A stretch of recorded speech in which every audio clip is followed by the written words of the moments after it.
Começando mais um Potter Entrevista, estamos na temporada que pede perdão, na temporada que tem o nome Perdão, estamos descobrindo o quão rica é essa palavrinha. Muito obrigado pela sua audiência e a gente agradece também a cultura inglesa. Queridos ouvintes, queridos telespectadores, queridos consumidores deste produto, a cultura inglesa está com a gente, a nossa grande parceira está com a gente mais uma vez, agora aqui no Potter Entrevista, com ofertas para a família inteira aprender inglês. Eles estão com cursos que cabem no seu bolso e na sua vida. E claro, com promoções incríveis para todas as idades aprender inglês e um pouquinho mais. Lembrando que até o fim do isolamento, as aulas seguem ao vivo pela internet. Para saber mais, tem um WhatsApp. O número é exatamente isso aqui. Você vai colocar ali, ó, 21 4002 0909. 21 4002 0909 e vem, porque tem o inglês para você, tem uma cultura inglesa para você. E agora a gente vai ao nosso convidado. Leandro Narlock, é um prazer te receber aqui, cara, no Potter Entrevista. Obrigado por aceitar o convite, tudo bem? Como é que está? Oi, Potter, beleza? Tudo bem? Tudo ótimo, cara. Obrigado aí pelo convite. E estamos sempre aí, né? Para debater, para conversar. Ótimo, ótimo, ótimo. E já sai te perguntando, cara, de cara, se eu trago a palavra perdão pra ti, qual é a primeira coisa que vem na cabeça? Essa é a minha primeira pergunta pra todo mundo aqui nessa temporada. O que vem na tua cabeça quando eu falo isso? Eu penso, acho que todas as minhas ex-namoradas. E como o perdão seria importante para a gente restabelecer relações, tanto da minha parte quanto da delas, entendeu? Eu acho que o perdão é tão bom e é tão necessário, né, cara? Principalmente em relacionamento, né? Eu não sei se tu quer abrir cada um dos ex-namoros, né? Quer falar um pouquinho deles, a liberdade é tua, cara. Se tu quiser ir nessa onda, eu gosto. Isso é um baita papo, né? Ainda mais uma pandemia que a gente não pode mais ir em bar, ficar lá bebendo, né? Se divertir, aquela coisa toda, né? Bom, Leandro... Não, tô brincando. Eu acho que a questão aí de perdão hoje em dia é essas ofensas públicas, né? Tem muito a ver com isso, né? Essas humilhações que a gente está vendo aí todo dia na internet, né? De alguma maneira não, tu passou por uma recentemente, né? Onde a coisa ficou um pouquinho mais séria do que só tá na internet, né, Leandro? Porque a empresa, né, te retira por uma pressão que aconteceu ali. Eu não sei se isso é uma coisa que tu quer falar abertamente ou não, ou o que a gente pode linkar disso ao perdão. Por favor, a liberdade é completa tua. Vamos lá. Não, então, eu sofri, né, esse pequeno aí cancelamento. Fiz um comentário um tanto confuso, no máximo seria confuso, acho que não foi nada homofóbico, lá na CNN, sobre a doação de sangue por homossexuais, e defendi, né, a doação e tudo, mas a comunidade não gostou. Eu até depois falei, olha, lamento, mas o que eu quis dizer foi isso, mas não teve perdão e fui demitido, né, teve uma pressão muito grande em cima da CNN. E sabe que depois disso, cara, eu vivi aí uns dias difíceis, assim, né? Foi uma turbulência, foi até divertido, mas também foi meio angustiante. E nesse tempo todo eu li um livro chamado The Coddling of American Mind, que é muito sobre cultura de cancelamento, né? O livro significa mais ou menos a mente americana mimada, né? E eles falam muito sobre o que motiva cancelamentos e como pedir desculpas não adianta e perdoar não é possível, sabe? Poxa, se você quiser vem completamente, sobre isso. Claro que sim, vem completamente ao encontro, né, da temporada de alguma maneira, né? Porque o perdão, ele tem os dois lados, né, Leandro? Às vezes a gente precisa perdoar, e é complicado, e às vezes é difícil também pedir perdão, né? Porque tu depende do outro, depende de resolver coisas internas. Por favor, explica melhor a ideia do livro, por que isso? Tá. Não, deixa eu começar contando uma história que aconteceu numa universidade da Califórnia, no McKenna College, uma universidade lá. Uma aluna de origem hispânica, isso está no livro, né, nesse livro, uma aluna de origem hispânica, Potter, ela escreveu um texto, uma carta para os reitores da universidade, falando assim, olha, eu como uma hispânica, eu como uma latina, eu me sinto discriminada, que nessa universidade todo mundo é homem branco hétero, é branco hétero, né, homem e mulher branco hétero. E daí uma reitora da universidade respondeu a carta dela falando, pô, você está certa, essa é uma questão importante, a gente de fato precisa traçar estratégias para lidar com as pessoas que não se encaixam no padrão da universidade. E daí ela disse isso, e por causa desse final, pessoas que não se encaixam no padrão, a aluna chamada Olivia pegou, publicou essa carta de resposta aqui. Você deve concordar comigo que é uma carta educada, né? Uma carta tranquila, assim. Sim, sim. E publicou esse trecho. E por que ela falou isso? Pessoas que não se encaixam no padrão, os alunos fizeram uma greve geral, destruíram, quebraram vidraça, fizeram protestos contra a reitora que falou isso. A reitora depois pediu desculpas e falou, gente, não foi isso que eu quis dizer.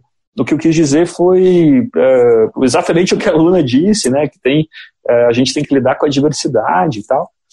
Mas não teve jeito, né, ela não conseguiu, e ela teve que se afastar. Ela não teve apoio, não foi demitida, mas também não teve apoio da universidade, né, acabou se retirando. E daí os autores desse livro, 2 psicólogos, eles falam como hoje em dia pedir desculpas não adianta. Você pode mostrar nesses apedrejamentos virtuais e tal, não adianta você falar I'm sorry, como aí as celebridades são apressadas, né? Qualquer menor coisa que elas fazem, elas, ai meu Deus, me desculpe, às vezes elas nem acham que fizeram nada errado, mas pedem desculpas. E por que isso não adianta, né? Porque não adianta. Aí tem 2 coisas, cara, que eu acho que vale a pena a gente pensar. Uma delas é que nessa cultura que a gente vive hoje de vitimização, né, em vez daquela cultura de dignidade que a gente tinha lá atrás, em que você é responsável pelos seus sentimentos e se você se ofende, você tem que lidar com essa ofensa. Leandro, eu te perdi. O microfone foi cortado ali, ó. Leandro, na hora que tu começou a falar das ofensas, cortou teu microfone. Tá, vamos lá. Tu estava começando a explicar, né, o porquê que pedir desculpas não adianta. E aí o microfone foi cortado. Desculpa, por favor. Tá bom, então, hoje em dia é engraçado que você pegou a história da professora da Universidade da Califórnia. Sim, tudo certo. Até aí os dois psicólogos escreveram esse livro, né? E e aí tu estava começando a dizer o porquê que pedir desculpas não adianta. Enfim, então, por que pedir desculpas não adianta? Acho que eu vejo aí 2 razões para isso. Uma delas é que a gente vive hoje em dia numa cultura um tanto de estranha, em que ser vítima, ou então pelo menos denunciar ofensas, te dá um status moral. Se você é uma pessoa que se mostra na internet muito indignado com uma ofensa, você está comunicando uma lealdade a valores, a princípios, né? Isso no teu grupo mostra que você é uma pessoa moral, que você é uma pessoa iluminada, que você está comprometida com valores, né? Então as pessoas tendem a valorizar. Então quanto mais ofendido você tiver nessa cultura de vitimização, melhor. E a ideia de... Então se a pessoa pedir desculpas ou não, pouco importa. A questão não é tanto ela, mas os benefícios que a indignação traz para você, né? Pro teu meio. E daí tem 2 psicólogos que eles têm cientistas sociais, na verdade, que eles falam sobre as diferenças de culturas morais. No passado, e ainda hoje aí em grande parte do Brasil, mais do interior, um ambiente menos urbano, as pessoas vivem numa cultura de dignidade, que é assim, olha, cada pessoa, ela é responsável pelos seus sentimentos.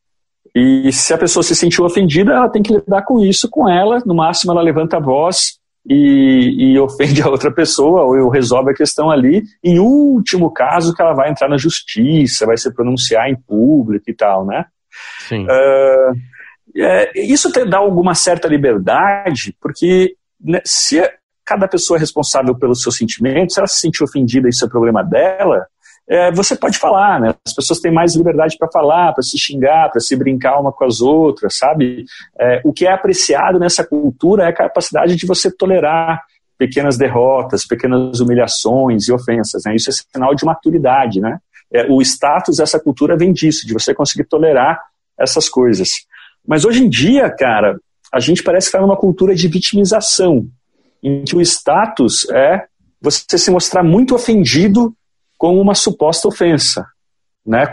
E quanto mais indignado você se mostra contra alguém que talvez tenha ofendido um grupo ou outra pessoa, isso é melhor, mais as pessoas do teu meio, elas veem que você é sério, que você é comprometido com com princípios abstratos, né, com os seus valores morais e tal.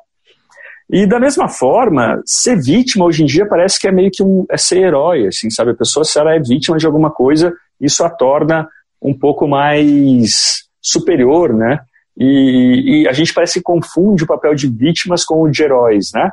Tem essa confusão, parece que você ganha um status, você sobe um degrau na moralidade se você sofreu alguma coisa ruim. É claro que a gente tem que ser aí solidário com vítimas, mas ter sofrido coisas ruins, ter sofrido injustiças, não torna uma pessoa sempre certa, né? Não torna uma pessoa mais inteligente ou menos inteligente, né? E daí a gente tem essas duas coisas, assim, quando você tem esses casos de, a pessoa pediu desculpas, está claro, ficou óbvio que ela não quis ofender, por que a gente não perdoa? Porque a questão tanto não é em relação à pessoa, mas ao benefício social que uma indignação pública traz para cada pessoa, né? Nossa, que coisa difícil, né? Fui fundo. Não, foi profundo. E eu queria abrir um pouquinho desse benefício social. Em cima também, obviamente, do que tu vem acompanhando na tua vida inteira. Porque, entre aspas, as redes sociais possibilitaram isso, Leandro.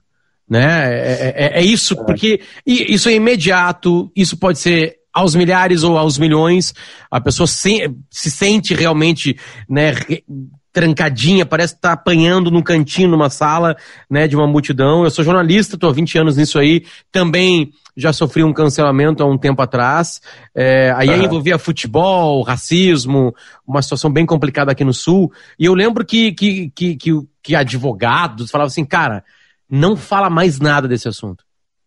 Mas só um pouquinho, mas por que eu não posso falar mais nada assim? Não, é que é exatamente isso.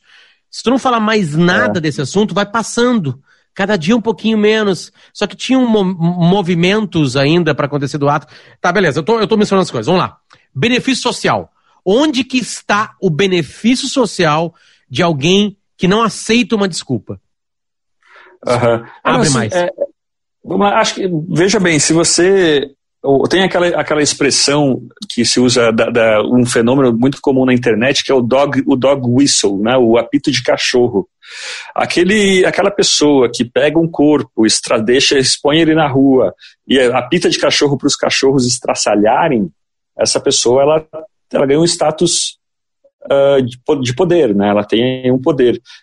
Você vai ter muito mais compartilhamentos, muito mais audiência nas redes sociais se você estiver muito indignado e mostrar que absurdo, vamos jogar pedra nessa pessoa, do que é muito mais engajador isso, do que você falar, olha, gente, na verdade, não foi isso que ele quis dizer, acho que vocês estão sendo injustos em ficar tão indignados, né? Eu ontem mesmo estava lendo sobre isso. Quer dizer, essa postura mais moderada, ela ganha 0 like, entendeu? Ninguém tá nem aí. Não, e talvez até apanhe junto em muitas situações, né, Leandro? Porque não mostrou exatamente. Concordância, um amigo meu viveu uma situação dessas aí diz que 2, 3 amigos dele pularam, né, pra defender ele, e aí caíram junto com ele, tipo assim, né, foram apedrejados juntos. Então, e é engraçado, cara, porque isso é meio religioso, né?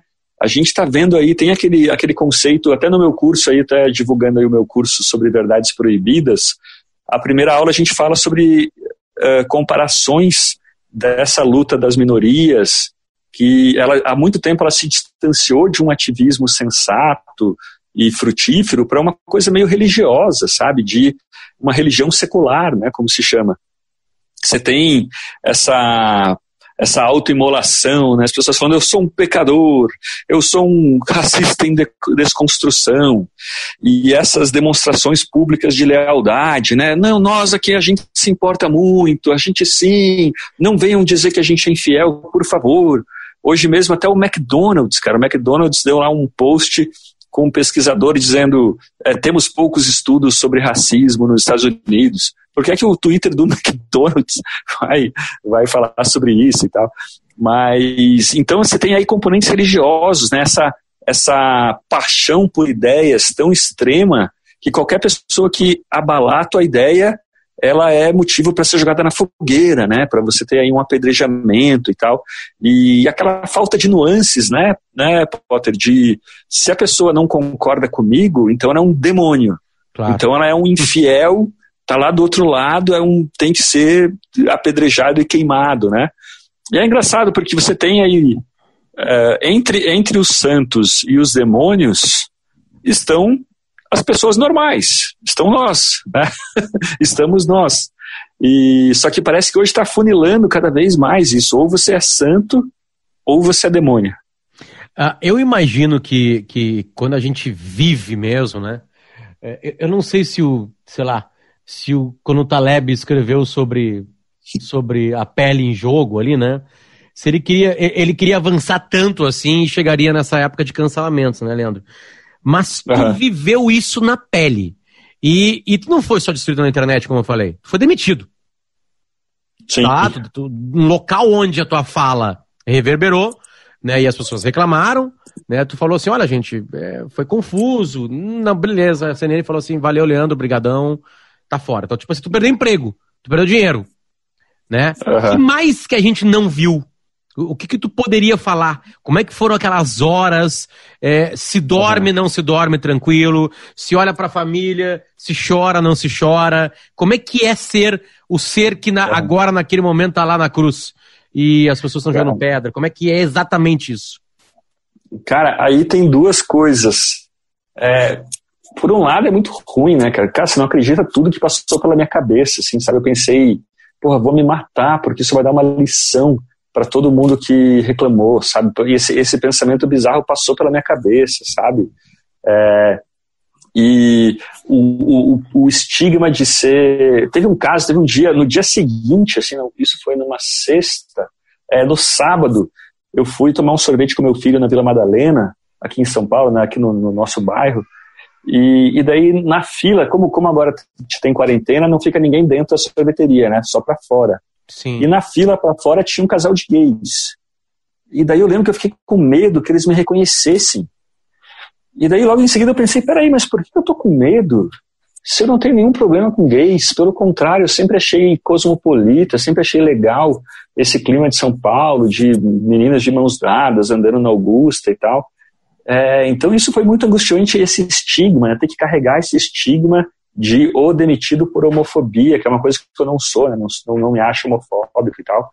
Isso é meio injusto, né? Se lidar com a sensação de injustiça é muito difícil para o ser humano, né? Você pega aí muitos desses casos de tiroteio, da pessoa que chega lá e mata todo mundo e tal, é que a pessoa não sabe deglutir, digerir injustiça, né?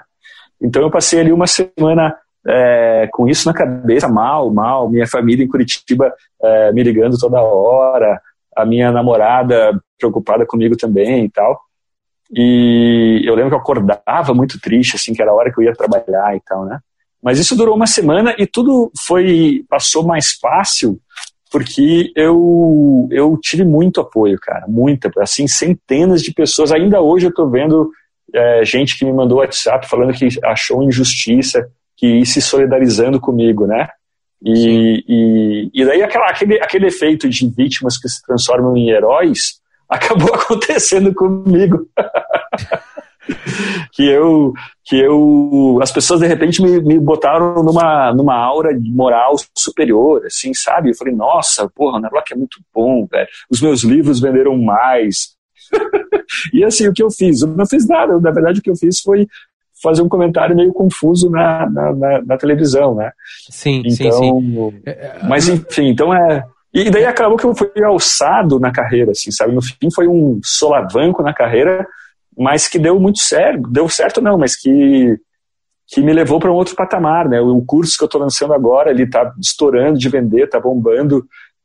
Talvez por causa disso, muita gente ali querendo se vingar, né, de tudo que aconteceu e querendo me apoiar e tal. Enfim, foi intenso, porque eu posso falar que foi intenso. Foi bom e foi ruim ao mesmo tempo. Obviamente, Leandro, por participar, né, eu trabalho em duas rádios aqui, a Rádio Atlântida e a Rádio Gaúcha. A Rádio Gaúcha é uma rádio muito grande, né, e isso foi assunto, né, e é uma coisa estranha, porque em público eu notava um silêncio, tipo assim, o meu silêncio, O meu silêncio. Eu não comentei. Eu até acho que eu comento, faço um tweet ali, naquelas... Parece que aquele impulso que a gente tem obrigatório de participar daquele processo que aconteceu com o Leandro Larlock, que ele faz, como tu falou, um depoimento, um comentário confuso. Estou colocando, não é o adjetivo que tu coloca ali pra gente, e aí 1 ou 2 dias depois é demitido.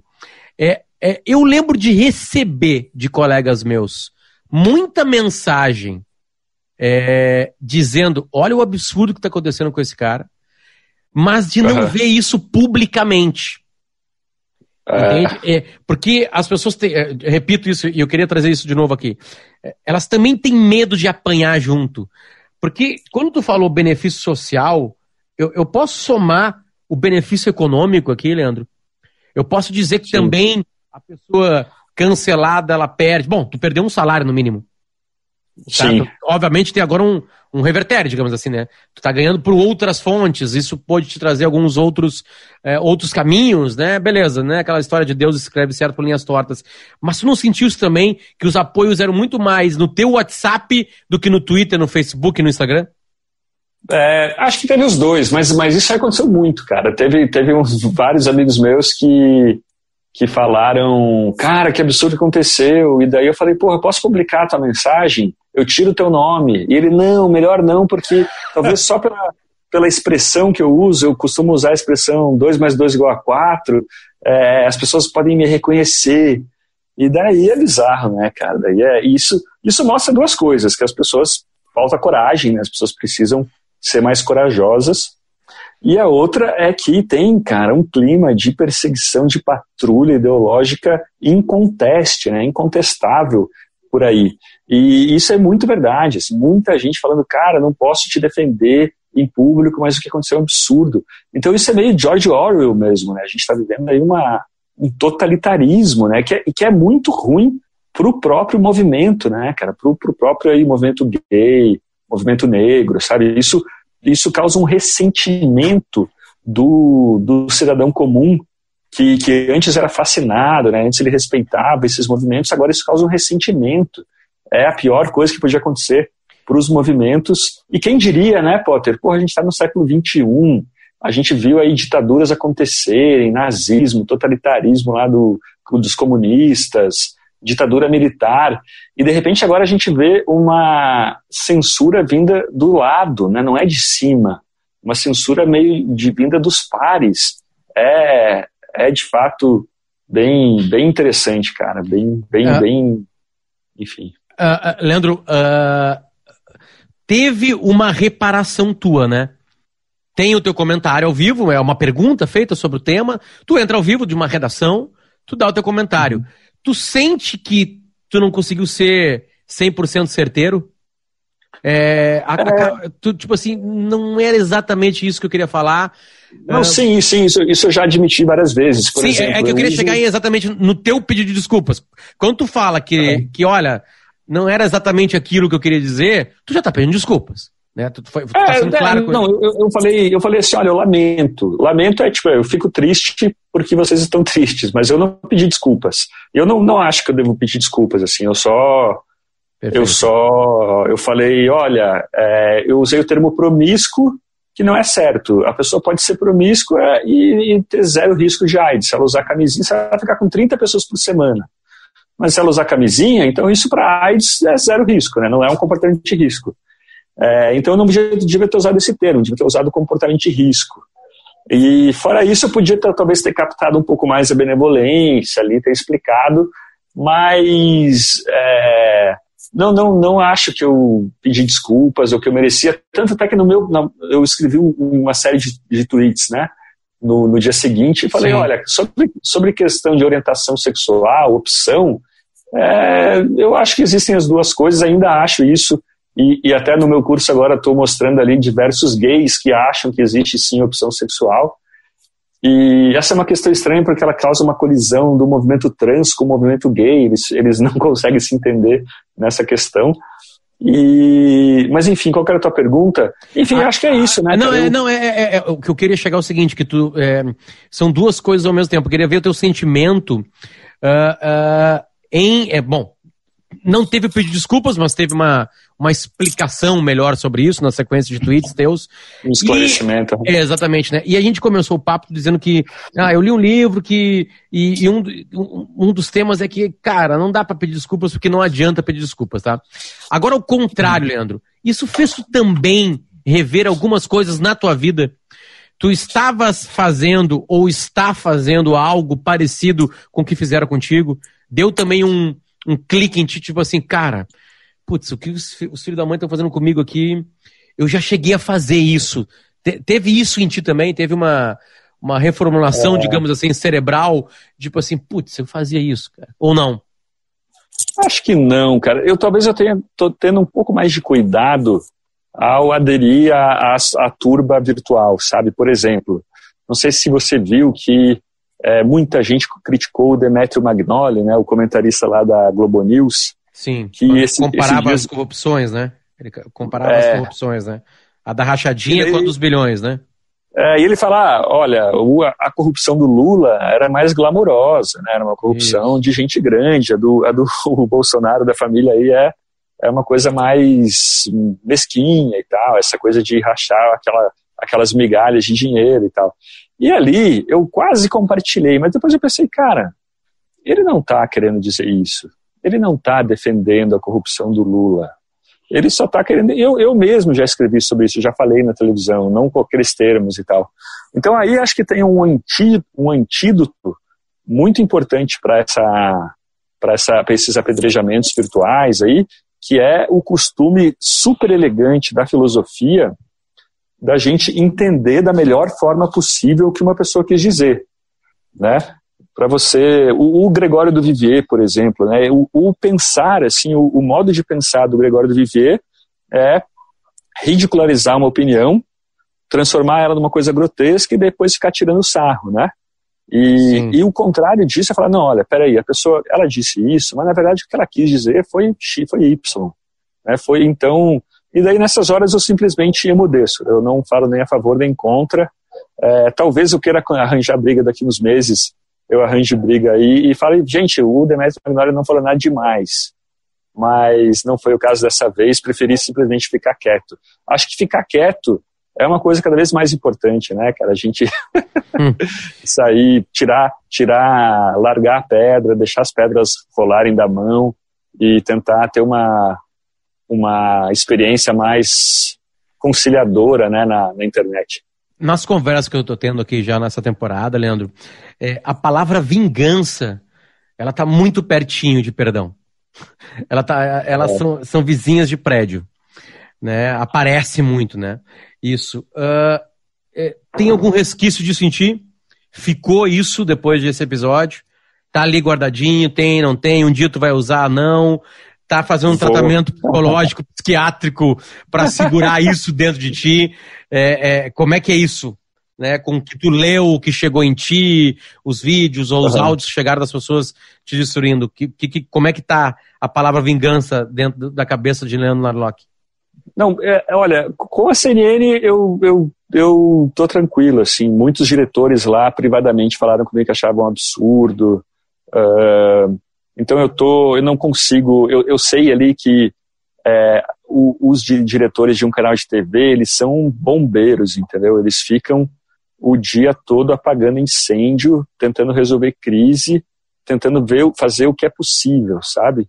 E eu, como intelectual, às vezes fico em casa aqui pensando no que é perfeito, no que é o ideal, né? É uma postura bem diferente. Então, eu não consigo ter raiva deles, talvez até devesse, sei lá se deveria ou não. Mas já alguns representantes do movimento gay, alguns jornalistas, aquelas carolas do UOL, que passam ali o dia... ali eu acho que eu ainda vou mover processo. Ali é uma questão que eu ainda estou analisando, porque me senti, sim, injustiçado. Então, com a CNN eu não consigo ter raiva, mas então, já com alguns jornalistas e alguns representantes aí da comunidade do movimento gay, eu me senti, sim, injustiçado e vejo que eles continuam cometendo essas injustiças com outras pessoas. Então, eu estou pensando, sim, em mover um processo. Eu gosto da lei brasileira em relação a isso, a ideia de que você é livre para falar o que quiser, mas também é responsável por isso, né? você deve ser responsabilizado por isso se você falar alguma coisa errada, né, se uma injúria, uma difamação. Então eu ainda estou pensando se vale a pena ou não comprar essa briga. Provavelmente eu vou comprar sim. Então ali é um perdão que eu ainda não consegui dar e talvez eu me vingue sim. Acho que a vingança também é um mau sentimento que é gostoso de desfrutar, você não acha? Ótimo, hipocrisia zero, porque na verdade é isso aí, todo mundo tem um pouquinho, todo mundo tem o que vingar, ou quem, né, ou contra alguém, né. Leandro, certamente eu te procurei, né, pela tua série de livros, né, que é o Guia Politicamente Incorreto, de vários, sei lá, ramos da história, digamos assim, né? E de alguma maneira a linha de livros cara, não é exatamente isso aqui. É isso aqui que aconteceu, estão aqui, né, de onde eu tirei isso aqui, e aí beleza. Aí eu já li várias matérias dizendo, olha, a galera lá errou, o Leandro errou, nisso, aconteceu, foi isso. Aí abre-se uma discussão. Mas a história ela é movediça. Eu queria que tu, em cima de tudo isso que tu estudou, não só no que tu publicou, né, falasse um pouquinho sobre perdão histórico. Ele é possível? Que ótima pergunta. Ele não é possível? Ele, às vezes, é absurdamente necessário ou não é? O que tudo isso que tu precisou ler na tua vida, hoje, encarando essa pergunta, o que tu pode falar sobre isso? Porque a gente vê também isso, né, essa discussão. Essa discussão é uma discussão bem candente. A gente viu a derrubada de estátuas, né? Ou seja, falta de perdão a personagens históricos. Ou seja, por favor, a dança é tua, pode ir. Cara, ótima pergunta, eu adoro falar sobre isso. Eu estou até preparando um texto sobre isso, que é o seguinte: hoje em dia, muito historiador ele se confunde com um promotor, né, com um inquisidor. Ele olha a história do Brasil ou a história do mundo não querendo entender o passado ou às vezes até desfrutar o passado. A gente não se dá muito esse direito, né, de simplesmente contar histórias legais, desfrutar a história, o conhecimento. Principalmente os acadêmicos não fazem isso, né? Eles sempre problematizam. A história hoje é muito problematizadora e tal. Mas, então ele olha para o passado querendo arranjar culpados. Quem são os culpados pela miséria de alguns grupos hoje, né? Ele vai ali apontando o dedo. E acaba escrevendo uma história que é triste, é chata, né? Depois ele reclama que historiadores com um ponto de vista diferente, querendo mostrar como a história é fascinante, eles ganham dinheiro, mas também porque o cara ele escreve uma condenação, ele não escreve um estudo historiográfico, né? Então é essa ideia de querer condenar grupos pensando no presente, né? Quem é o grupo que a gente vai condenar hoje por causa do passado? Isso é pobre, né? Isso enxerga a história como uma novela em que você tem ali um personagem do bem e outro do mal, né? E o que eu mais gosto nos meus livros, até no meu último livro eu faço bastante isso, é mostrar que muitas vezes o personagem bom e mal, ele está na mesma pessoa, não só no mesmo grupo, né, nem só entre os negros e tal, mas muitas vezes é a mesma pessoa. E, por exemplo, tem casos assim, no último livro que eu escrevi, que é o Achados e Perdidos da História, volume Escravos, é só histórias curiosas de escravos brasileiros, né? E tem uma história muito legal que é o seguinte: um escravo que ele... Ai meu Deus, qual é a história que eu ia contar? É o seguinte, história, olha que legal isso, história de escravos que antes de comprar a própria alforria, eles tinham escravos para si próprios. Então, se descobriu esses casos na Bahia, em certidões de batismo da Bahia, que é assim, olha, o escravo tal... que João da Silva está sendo batizado e o seu padrinho é o escravo João, que por sua vez é escravo de Pedro. Então você tem assim 40, 60 casos desse jeito. E tem um historiador baiano, me contaram que ele sabe de um caso que um escravo tinha um escravo que por sua vez também tinha um escravo. Rapaz... Por que isso acontecia? Porque geralmente em lugares urbanos, né, em cidades, você dava alguma liberdade para o teu escravo. Se você fosse um dono muito cruel, era muito fácil você perder esse escravo. Ele se entra no meandro da cidade e você nunca mais o encontra, né? Então tinha alguma liberdade, você dava alguma autonomia, alguma vantagem para esse escravo ser leal a você, né? E a ponto que a pessoa, quando ela conseguia ganhar algum dinheiro, ela não comprava a própria alforria, ela comprava como se fosse um investimento, né? Um imóvel para ela, assim, um carro para ela alugar, se comprava um escravo, o escravo dava mais ou menos 1,5% ao mês, aí você comprava um escravo e ele te pagava uma jornada, né? Ele te pagava um salário mensal pela sua própria liberdade, que dava mais ou menos 1,5% ao mês, um bom investimento, né? Se a gente compara com aluguel, com aluguel hoje que é 0,5%. É que também tinha o risco, né? Era uma coisa muito menos estável e tal. Ou seja, a gente tem aí uma pessoa que sofreu piores coisas da escravidão, que foi trazida da África, quase morreu num navio negreiro, e essa pessoa também praticou isso, né? Tem no Guia Politicamente Incorreto da História do Brasil, e também nesse livro Escravos eu conto essa história, de um escravo da Bahia, que veio da África, depois em 1831 ele comprou a sua alforria, e foi para a África, e lá na África ele vendia escravos para cá e marcava com ferro incandescente os escravos que ele trazia para cá, porque como o navio era dividido, era compartilhado, você tinha que marcar qual era o escravo era seu, né, para quem estava mandando e tal. Sim. Então, como é que a gente vai falar de perdão ou de dívida histórica nesse caso, né? Os descendentes desse escravo hoje no Brasil, ele teve dezenas de filhos. Eles são privilegiados ou são filhos de vítimas, né? E os filhos de imigrantes japoneses, poloneses, que chegaram no Brasil lá no finalzinho da escravidão, 1880, 90, eles são culpados por algum problema dos negros hoje, mas eles chegaram quando a escravidão já tinha acabado ou estava acabando, né? E eles próprios também foram vítimas de escravidão, né, de servidão na Europa, né, os poloneses, por exemplo. Então, cara, a grande questão é que nós todos somos vítimas tanto de carrascos, nós todos somos descendentes tanto de carrascos, de assassinos, quanto de pessoas injustiçadas e heróis, né? Então, acho que isso é um motivo muito bom para a gente perdoar, para a gente olhar a história do Brasil com um ponto de vista mais conciliador, falando, olha, as pessoas agiram conforme o costume da época, né? Eu falo, por exemplo, que o Zumbi tinha escravos, e muita gente entende isso assim, ó, o Zumbi é um canalha, olha só, esse Zumbi é um farsante, eu li isso no Leandro Narlock. Eu falo, cara, eu não falo nada disso.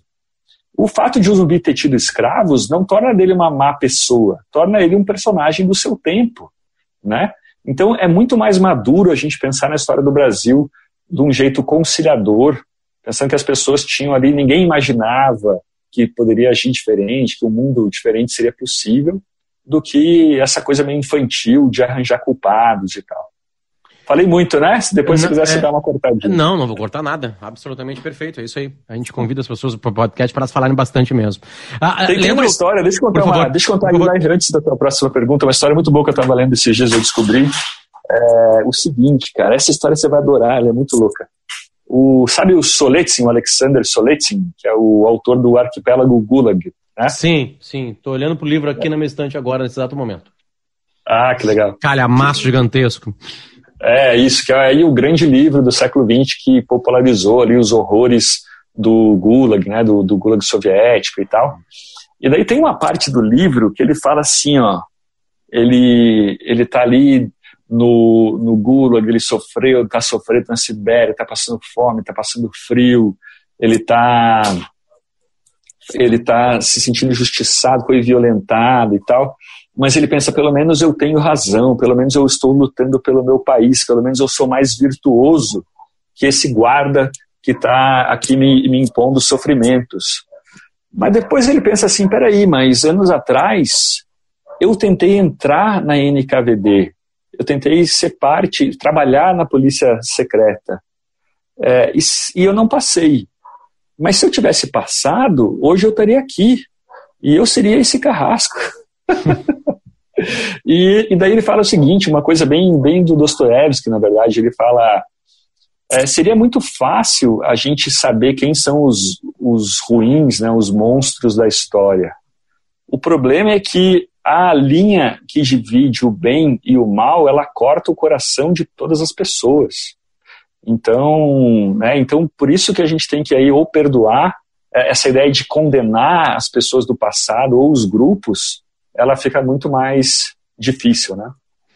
Leandro, não vou estragar, porque essa história, ela indica muito de o porquê que esse podcast também foi criado, né, para a gente avançar para os mais diversos assuntos que a palavra perdão pode ocasionar, de alguma maneira, né, e eu estou encantado com a riqueza dessa palavra, não sabia que podia ser tão potente, assim, os papos serem completamente diferentes, né, depende muito da história da vida da pessoa, né, e juro, Leandro, eu não te convidei somente pro caso que tu viveu agora há pouco. Eu também te convidei, eu queria que esse assunto viesse aqui à tona, e foi legal que tu pôde falar comigo sobre ele, mas também queria pegar um pouquinho dessa história dos livros, de lidar de novo com isso, de descobrir que aquilo não era exatamente assim, e que bom que alguém possa descobrir que o que tu escreveu também não era bem assim, e a gente ir avançando, a gente ir somando, né, porque eu acho que tem um pouquinho disso também, né, as pessoas querem tudo pronto, ou estão prontas, né, não estão abertas a algo que foi colocado ali dentro, daqui a pouquinho não ser exatamente assim. Então,